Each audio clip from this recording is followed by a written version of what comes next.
मेरा पसंदीदा खेल हॉकी उर्दू मजमून। वैसे तो मैं हर खेल को अच्छा समझता हूँ, लेकिन हॉकी मेरा बहुत ही पसंदीदा खेल है। क्रिकेट और फुटबॉल की तरह ये भी बहुत दिलचस्प खेल है। ये पहले इंग्लैंड में शुरू हुआ था और रफ्ता रफ्ता मुख्तलिफ शक्लों में पूरी दुनिया में फैल गया।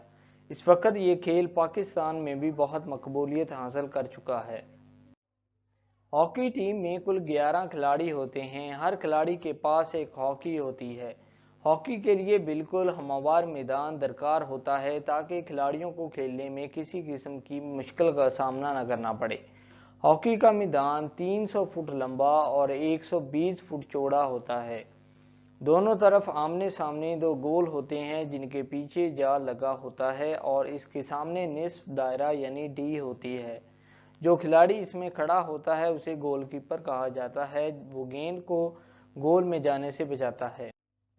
किसी टीम की जीत का इन्हिसार गोलकीपर की होशियारी और चुस्ती पर होता है, जिन्हें फुल बैक कहा जाता है। फुल बैक खिलाड़ियों के आगे 3 खिलाड़ी होते हैं जिन्हें हाफ बैक कहा जाता है, और जो गेंद को आगे पहुंचाते हैं उनको सेंटर फॉरवर्ड कहा जाता है। ये तादाद में 5 होते हैं।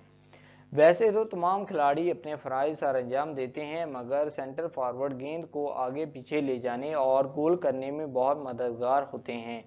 मैच के दौरान में फैसला करने के लिए एक जज मुकर्रर होता है। फ़रीक़ैन से हॉकी के क़वायद व ज़वाबित पर अमल करवाता है।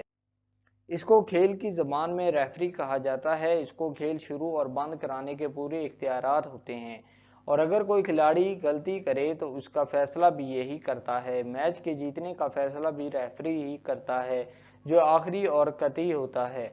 इसके फैसले के खिलाफ कभी अपील कबूल नहीं होती। अच्छा रेफरी हमेशा गैर जानबदार होता है। हॉकी खेलने से जिस्म की वर्जिश हो जाती है, पूरा जिस्म पसीने में शराबूर हो जाता है और मोटापा कभी खिलाड़ी के करीब नहीं फटकता। दूसरे खेलों की तरह हॉकी खेलने वाले खिलाड़ियों में कुछ मुस्बत आदत पैदा होती हैं। इनमें एक दूसरे की मदद का जज्बा पैदा होता है। अपने सीनियर के एहतराम की आदत पुख्ता होती है। ये अच्छी आदत इन्हें माशरे का अच्छा शहरी बनने में मदद फराहम करती हैं। तो दोस्तों, ये था उर्दू का मजमून। मेरा पसंदीदा खेल हॉकी। तो दोस्तों, अगर आपको ये वीडियो पसंद आया हो तो प्लीज़ आप इस वीडियो को लाइक ज़रूर करें, इस वीडियो को शेयर करें। अगर आपने अभी तक इस चैनल को सब्सक्राइब नहीं किया तो प्लीज़ आप जल्दी से इस चैनल को सब्सक्राइब कर लें और साथ ही बेल आइकॉन बटन को भी प्रेस कर दें। Thank you.